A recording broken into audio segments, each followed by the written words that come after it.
یہ لکھا ہے کہ حضرت عمر فاروق رضی اللہ تعالیٰ عنہ کے دور میں بھی کس طرح کا واقعہ پیش آیا۔ ایک نوجوان تھا، حسین و جمیل تھا، اللہ نے حسن عطا کر رکھا تھا بڑا۔ اس نے جب بھی نماز پڑھنے کے لیے آنا نا تو راستے میں ایک عورت تھی، اس کی نظر پڑتی، اور یہ کہا گیا ہے کہ جو نظر ہے یہ شیطان کے تیروں میں سے ایک تیر ہے۔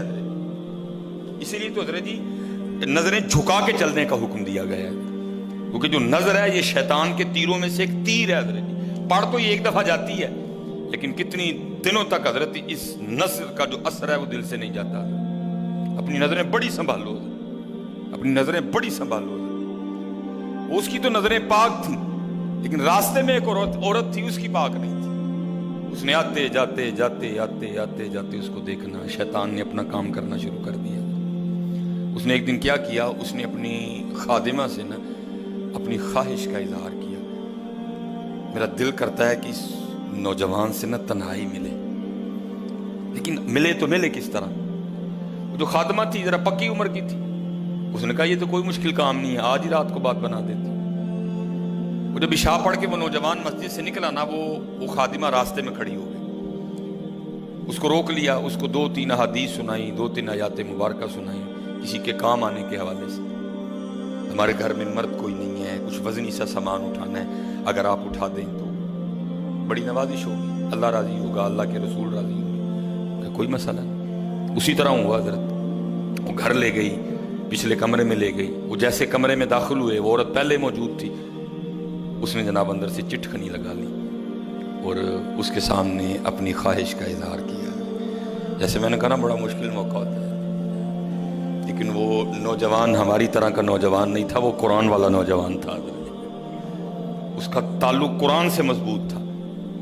اس کو یہی آیت یاد آئی، وَلِمَنْ خَافَ مَقَامَ رَبِّهِ جَنَّتَانِ، جو اپنے رب کے حضور کھڑا ہونے سے ڈر گیا، موقع بھی تھا، طاقت بھی تھی، عمر بھی تھی، خواہش بھی تھی، پھر بھی ڈر گیا، نہیں نہیں نہیں میرا اللہ دیکھ رہا ہے، میں کل اپنے اللہ کے حضور کون سا منہ لے کے جاؤں گا، کس طرح اللہ اور اللہ کے رسول کی بارگاہ میں کل جاؤں گا۔ سارا کچھ کر سکتا تھا، کوئی تیسرا نہیں تھا، لیکن کیا نہیں، میرا اللہ دیکھ رہا ہے۔ وہ ایسا خوف طاری ہوا، ایسا خوف الہی طاری ہوا، گش کھا کے گر گئے نیچے۔ عورت ڈر گئی، آگے بڑھ کے کسی نے نبض نہیں دیکھی کہ زندہ ہے کہ شہید ہو گئے، انہوں نے سمجھا کہ شاید مر گئے۔ اس نے دروازہ کھٹکھٹایا، باہر سے اس نے خادمہ نے دروازہ کھولا، اس نے کہا یہ تو مر گیا۔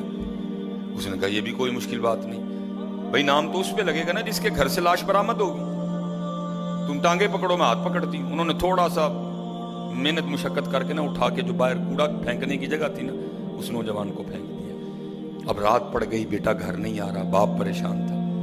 جب کافی وقت گزرا نا تو والد صاحب بیٹے کی تلاش میں نکلے، تو راستے میں کیا دیکھتے ہیں کہ وہ جو کوڑا کرکٹ پھینکنے کی جگہ ہے وہاں بیٹا پڑا ہوا ہے۔ بیٹے کو اٹھایا، گھر لے آئے، منہ پہ پانی کے چھینٹے مارے، بیٹے کو ہوش آئی۔ باپ نے پوچھا پتر کیا ہوا؟ وہ بیٹے نے پھر سنانا شروع کیا۔ جب پھر وہاں پہنچا نا تو اس عورت نے مجھے دعوت زنا دی، تو پہلے تو خوف الہی کی وجہ سے بے ہوش ہوا تھا، اس بار اتنا خوف الہی نے غلبہ کیا کہ واقعی روح پرواز کر گئی ہے۔ والد نے راتوں رات جنازہ کروا دیا۔ صبح والد صاحب فجر کی نماز کی جماعت میں شریک نہیں ہو سکے۔ جب نماز سے فارغ ہوئے نا تو امیر المومنین حضرت سیدنا عمر بن خطاب رضی اللہ تعالیٰ نے پوچھا بھائی وہ آج ہمارا فلاں مقتدی کیوں نہیں آیا؟ لوگوں نے ساری بات سنائی، حضرت جوان بیٹا تھا، انتقال کر گیا، رات ہی کو جنازہ ہو گیا، شاید اس وجہ سے حضرت نہیں جماعت میں تشریف لا سکے۔ آپ نے فرمایا چلو اپنے بھائی کے غم میں شریک ہوتے ہیں۔ حضرت سیدنا عمر فاروق رضی اللہ تعالیٰ عنہ آئے، باتیں ہوتی رہیں، آپ نے بیٹے کے انتقال کی وجہ پوچھی، بیٹے نے ساری بات سنائی۔ آپ نے فرمایا اچھا تیرے بیٹے کا انتقال خوف الہی کی وجہ سے ہوا ہے؟ تو اللہ تو فرماتے ہیں وَلِمَنْ خَافَ مَقَامَ رَبِّهِ جَنَّتَانِ، اور جو ہمارے رب حضور کھڑا ہونے سے ڈر گیا اس کے لیے 2 جنتیں ہیں، تو چل پھر مجھے ذرا اپنے بیٹے کی قبر پہ لے کے چل۔ ہائے لکھا ہے حضرت عمر فاروق اب اس کے بیٹے کی قبر پہ تشریف لے، اس کی قبر پہ کھڑے ہو کے اس نوجوان کو باہر سے مخاطب کر کے فرماتے ہیں، اللہ فرماتے ہیں وَلِمَنْ خَافَ مَقَامَ رَبِّهِ جَنَّتَانِ، اور جو اپنے رب کے حضور کھڑا ہونے سے ڈر گیا اس کے لیے 2 جنتیں ہیں۔ اے نوجوان اب آگے تو بتا، اللہ نے تجھے 2 جنتیں دیں کہ نہیں دیں؟ تو لکھا ہے قبر سے جواب آتا ہے امیر المومنین، رب سچا، رب کا رسول سچا، رب کا قرآن سچا، میں جیسے ہی قبر میں آیا ہوں اللہ نے مجھے 2 جنتیں عطا کر دی ہیں۔ بچو اس سے بچو، اس دور کا سب سے بڑا فتنہ ہے، اس سے بچو، اور خود نہیں بچا جاتا، اپنے اللہ کے حضور بار بار گڑ گڑاؤ، یا اللہ سانو بچا لے۔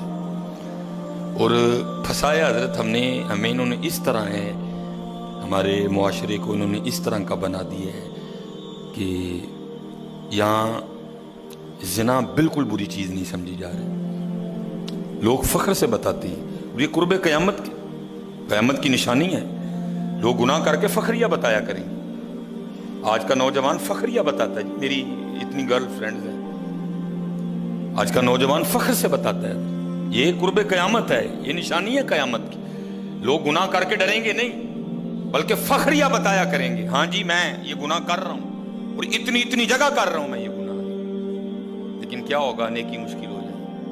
آج حضرت جی آپ دوسرا نکاح کر لیں، اللہ سنت ہے، قرآن میں اللہ خود کہہ رہے ہیں فَإِن تَابَ لَكُم مِّنَ النِّسَاءِ مَثْنَىٰ وَثُلَاثَ وَرُبَاعَ، پہلے کی تو اللہ نے بات ہی نہیں کی، بات ہی دوسرے سے شروع ہو رہی، مِّنَ النِّسَاءِ مَثْنَىٰ وَثُلَاثَ وَرُبَاعَ، پہلے کی بات ہی نہیں ہوئی، بات ہی دوسرے سے شروع ہو رہی ہے۔ جتنی مرضی گرل فرینڈ رکھ لیں آپ کو کوئی برا نہیں سمجھے گا، بلکہ لوگ آپ کے جانے کے بعد بڑا خوش ہو گئے کہ یار بڑا رنگین مزاج آدمی ہے، لیکن حضرت آپ دوسرا نکاح کر لیں اسی وقت آپ لوگوں کے کاغذوں میں 2 نمبر ہو جائیں گے، پیکے بھی ناراض، سونے بھی ناراض، پرا بھی ناراض، سالہ بھی ناراض، ہیں جی، چھوٹا بھی ناراض، بڑا بھی ناراض۔ یہ کیا ہے؟ یہ قرب قیامت ہے۔ گناہ اچھا ہو گیا، گناہ آسان ہو گیا، نیکی بری سمجھی جانے لگی، نیکی مشکل ہو گئی، اس لیے بچو دے۔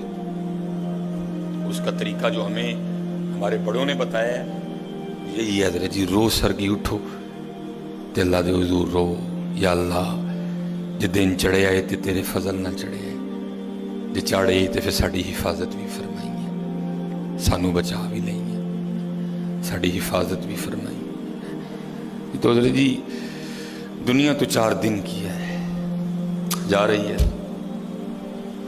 کالے وال مسافر ہوئے، چٹیاں ڈیرے لائے، کالے وال مسافر ہوئے، چٹیاں ڈیرے لائی، ویکھ محمد بخشا موت سے نہیں آئے۔ اور حضرت جی اللہ سب کو اپنی حفاظت میں رکھے۔ اگر کوئی اس گناہ میں پھنسا ہوا ہے، اگر کوئی اس گناہ میں پھنسا ہوا ہے تو میں کہوں گا کہ توبہ کر لیں سارے حضرت، کیونکہ حضرت یہ وہ گناہ ہیں کر تو ہم رہے ہیں لیکن اس کی سزا ہماری نسلوں کو بھگتنی پڑنی ہے، کیونکہ امام شافعی رحمۃ اللہ تعالی علیہ فرماتے ہیں زنا وہ قرض ہے جو لے تو رہا ہے لیکن چکائے گی تیری اولاد۔ زنا وہ قرض ہے جو لے تو رہا ہے لیکن چکائے گی تیری اولاد۔